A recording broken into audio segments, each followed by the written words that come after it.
future. Stepping out of your past, stepping into the future. The future's here and as you will be free, be free. The word I've got is all you need. Be free, be free. Jesus is the way of destiny.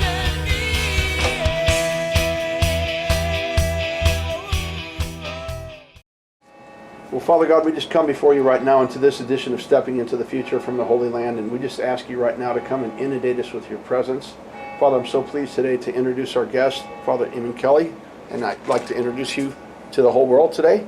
Thank you, Bob. We've had, by providence, we've met and we've got something very important to talk about, Magdala, and the center that's been built there and what's being done there. And so I just want to give you liberty and freedom to just begin to explain the archaeological aspects and importance of what's happening there right now. Well, Bob, it's great to have you here this morning at Notre Dame in Jerusalem. And in a certain sense, the Magdala story starts here. 11 years ago, our community was requested by the Vatican, by the Holy See, to run this building here in Notre Dame where we're seated. And this is a wonderful place for pilgrims, as you have experienced. Oh, You've yes. come here and Oh, you've yes. seen so many groups from all over the world. This morning we had people from Argentina, from Cote d'Ivoire in Africa, the Ivory Coast. We have people in the house from Mexico. We have a group of young people from Germany, and we have a group of priests from all over the world. We even have a Korean seminarian here at the moment.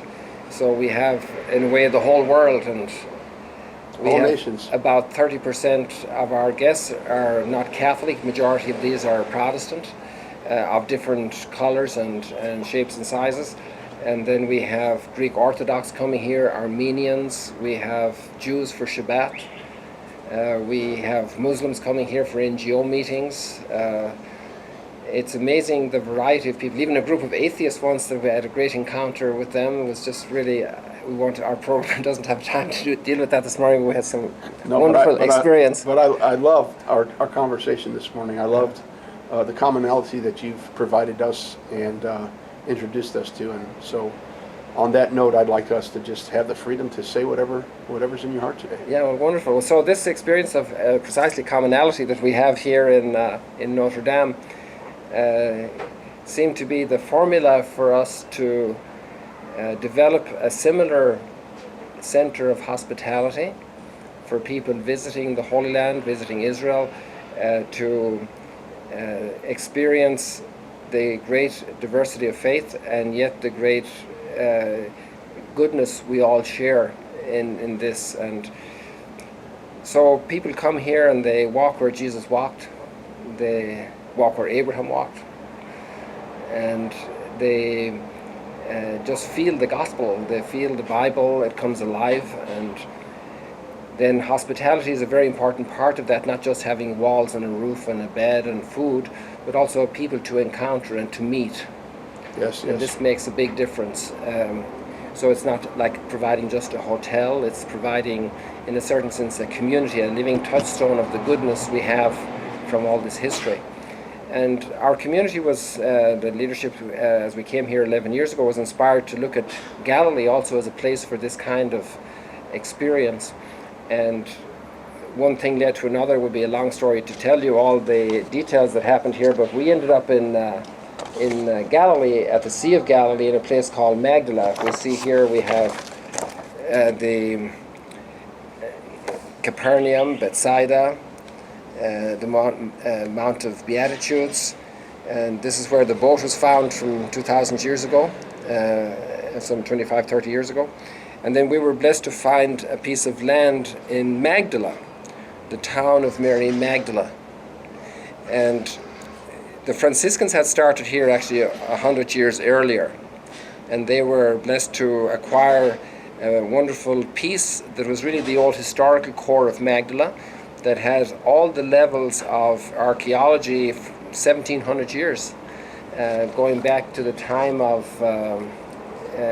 the successors of Alexander the Great, the Hellenic time, when they dominated this region. And then the Romans came, so there remains in that archaeological site from that period. Then the Byzantine period, when it becomes Christian publicly.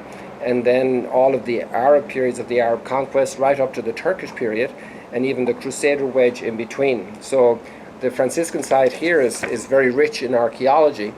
So we knew that we would have to deal with this as we made plans, and we planned to have this space here for 300 guests who could stay with us for dining, for prayer.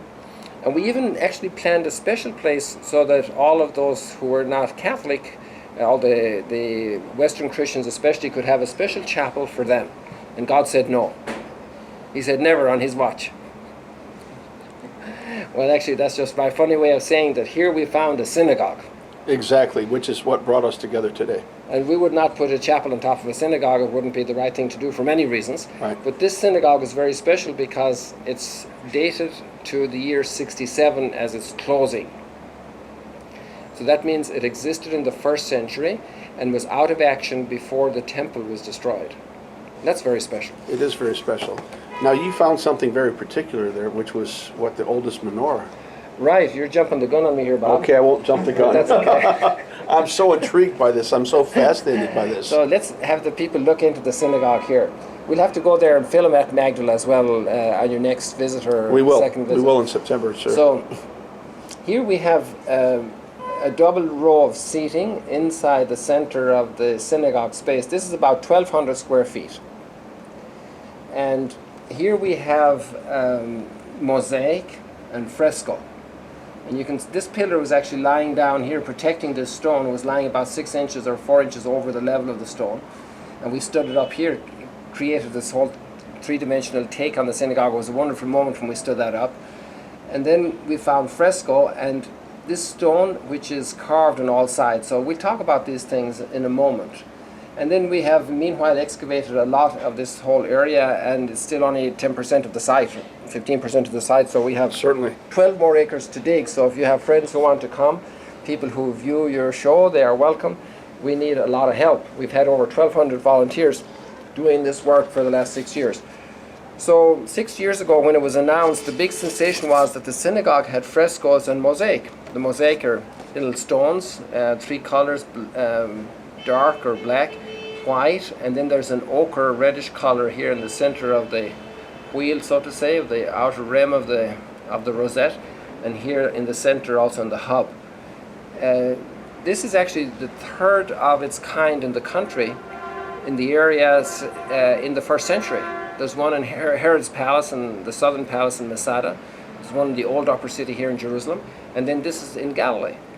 And it was extraordinary. Nobody ever anticipated finding this, and then we found it in a synagogue. Certainly. So this made this synagogue very special. And then we have this fresco, and now studies have shown, there's been a 60-page study just published in Italian, and experts have shown that this fresco, which is paint applied when the plaster is still fresh, is identical almost to the detail, except for some details, to a fresco in a pagan temple in Pompeii, which leads some specialists here to consider Magdala as the Pompeii of Israel.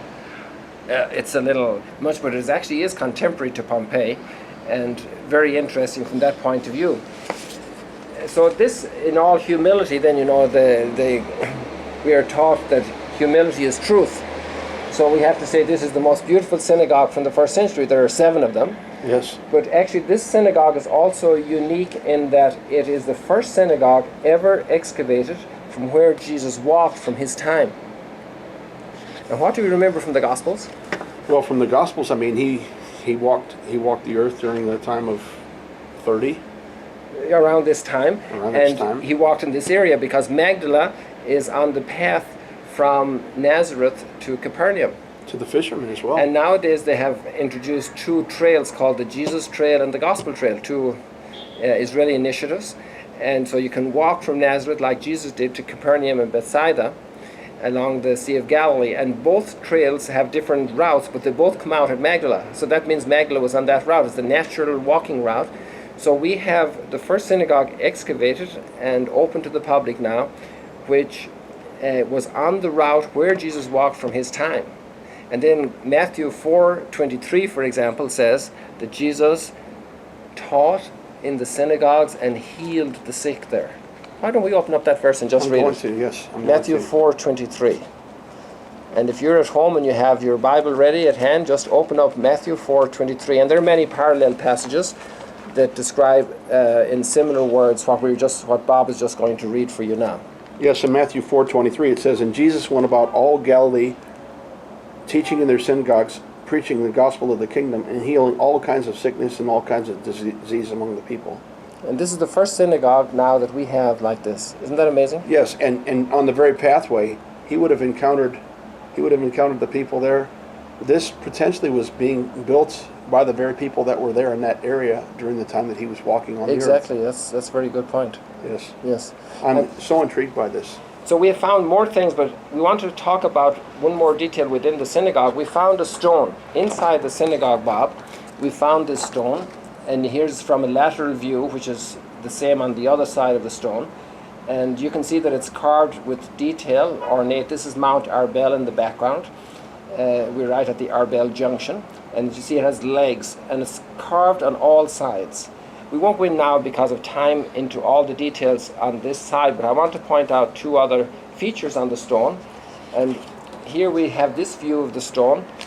We probably need a detail for folks to be able to see it better on the camera. But this is the oldest menorah ever found on stone. It's absolutely stunning to see that right there. Here you have the 7 branches and the stem, and here you have a tripod base, which is very interesting because there's been always a dispute about how the menorah should look. Also, if the branches should be semicircular or UV-shaped. Now, remember, this menorah is sculpted before 67. Yes. The experts are saying in the 40s. The oldest menorah we have had up to now is on the Titus Arch in Rome, which was the place where the Romans commemorated their victory and the destruction of Jerusalem. And that has semicircular branches, which obviously became, in a certain sense, a gold standard for menorah design. Certainly. But now we have this one that's pre-temple destruction, and everything on this stone is related to the temple according to the experts. So that means that the person who would have designed and crafted this menorah in this bas relief would have seen the original or would have direct reports on how the original inside the temple looked. In fact, here you can also see the columns of the entry to the temple, Boaz and Joachim, which were the nicknames, and then there's an arch here. So we're like looking through an arch. If you look down through there, you can see beyond the door. Yes. So you're looking into a space. Now the menorah is not outside the temple, it's deep down inside. And then here, obviously for artistic reasons, it has to be on the periphery of the stone, on the outside of the stone, right? Now there's another detail here that's very interesting. On the back end of the stone, you'll have to get a bigger picture so you can see it more clearly, but here you have 2 wheels. This is the opposite end from the menorah. Maybe here you can see them better. And here you have 6. 6 is a very important number on the stone. There are 6 of a lot of things on the stone. Mm-hmm. So you have these arrows or triangles of stone under these wheels. So they're considered to be flames of fire. Chariots of fire. Chariot of fire. And how many chariots of fire have been found? This is the first one. The first, I was going to say none. On stone here. Yeah. And this is the oldest menorah ever found on stone. It's sculpted on stone. And this is the only chariot of fire. I mean, if we just had one of those, we'd have been happy. Yeah, but you got more than happy. you got all 4 views of all 4 sides. This is what people are looking at right now. Yes, this is a very interesting image. Now we found other things in this excavation after the synagogue. The synagogue remains to this day the crown jewel of our discoveries, but we found some other very fascinating pieces, and one was this mikvah. A mikvah is a ritual purification bath. You know, from the scriptures that the Jews had different rites of purification with water, and really our baptism comes from that practice. Yes. So then you have these 7 steps, and you can see through the water to the steps. Certainly. That's groundwater that's coming in. There are 6 categories of water for purifications. If rainwater, I think, is the least, or I'm not sure what number it is, but it's not the top priority. The top one is the spring type of water, and it's the only one they've ever found.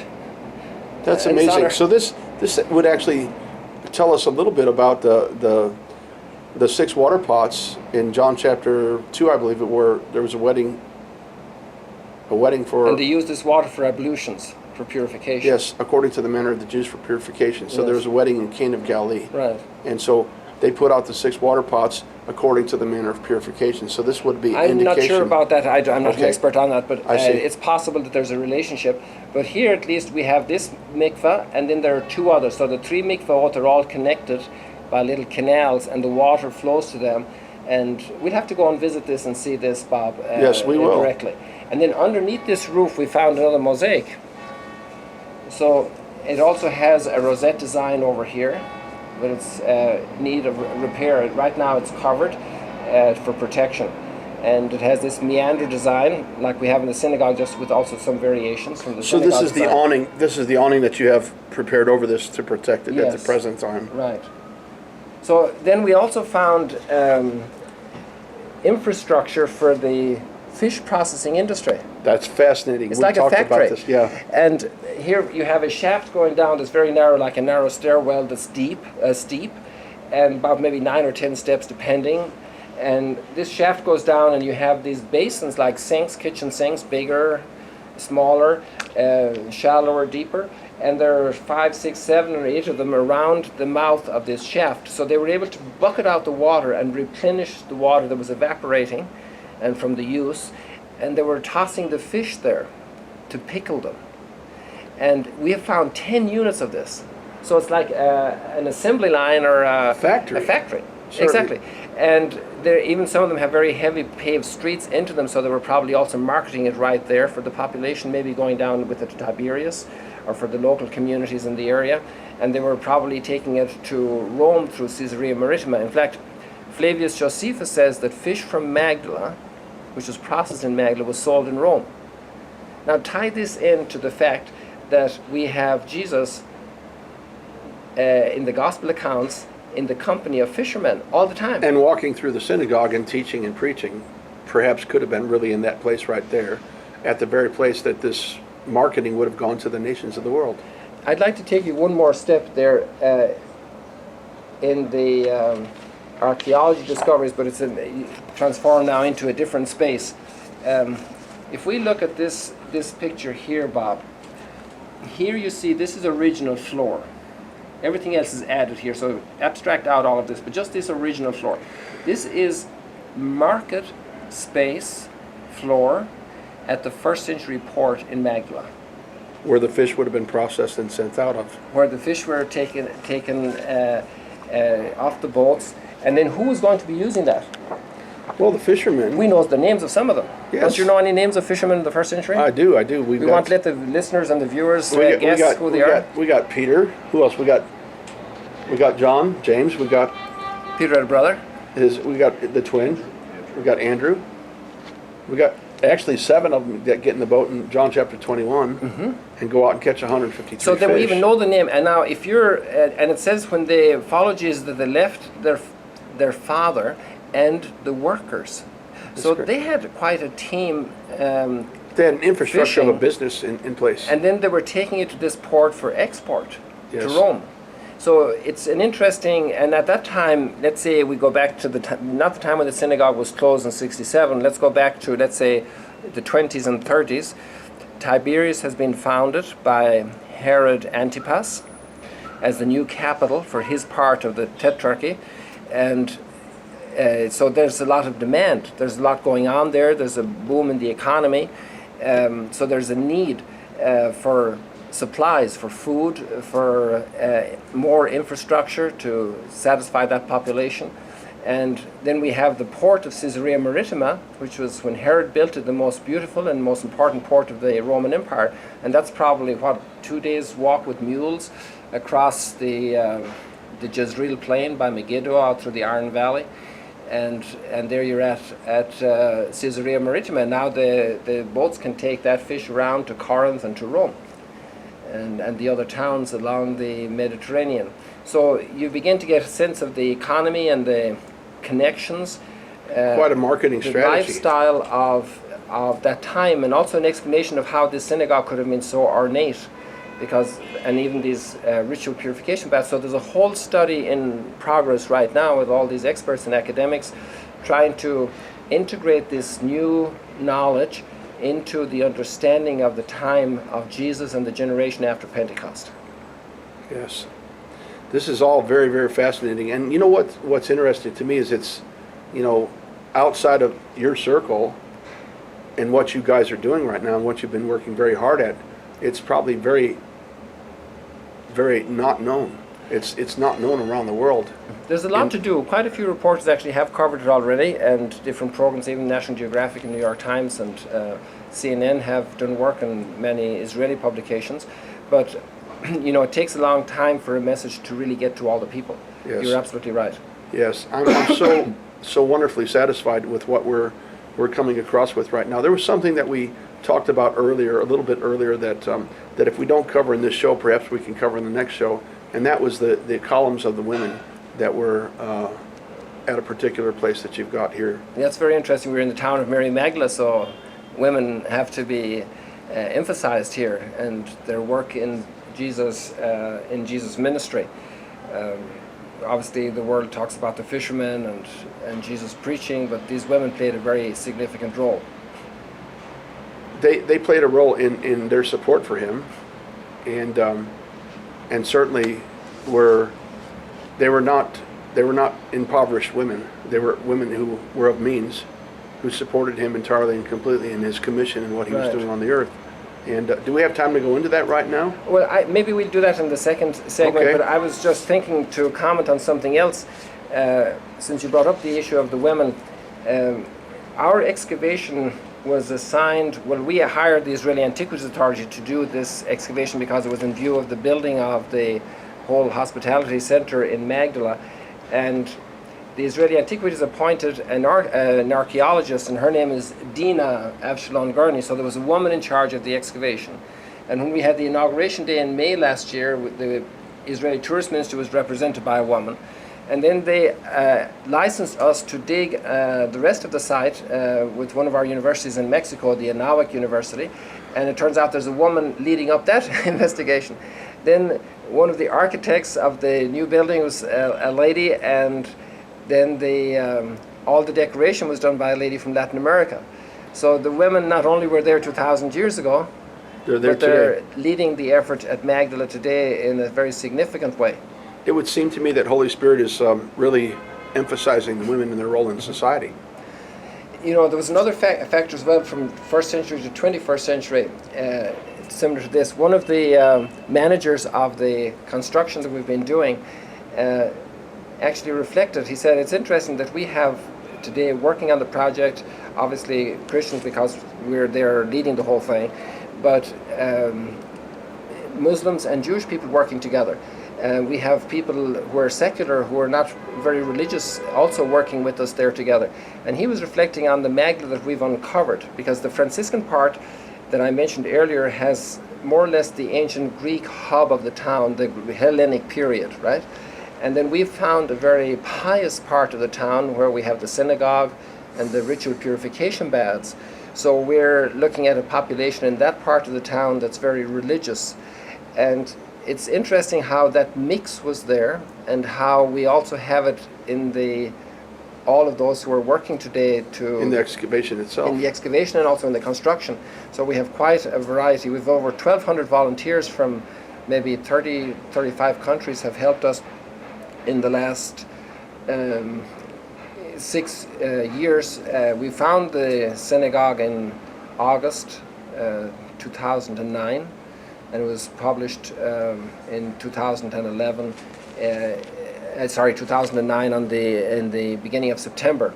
And then since then we've had all the other excavations, finding residential areas, market areas, the port, the fishing processing industry, the ritual purification baths, some mansions, over 2,000 coins, a Roman sword in its sheath. That's awesome. You tell this to a high school boy and he'll say, I want to go there and find one.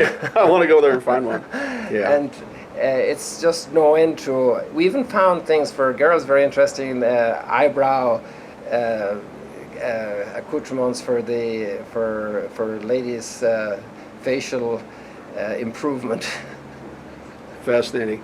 Let me ask you a question, Father. When all these people are now working together hand in hand, and you've got volunteers that are also coming to volunteer their time from all these different nations.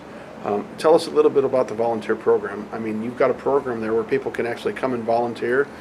Yes, and, we have volunteers usually for a month, and the majority are college students, but we had a young lady once from Chicago, and she was there for 6 weeks, and she was just 83 years old.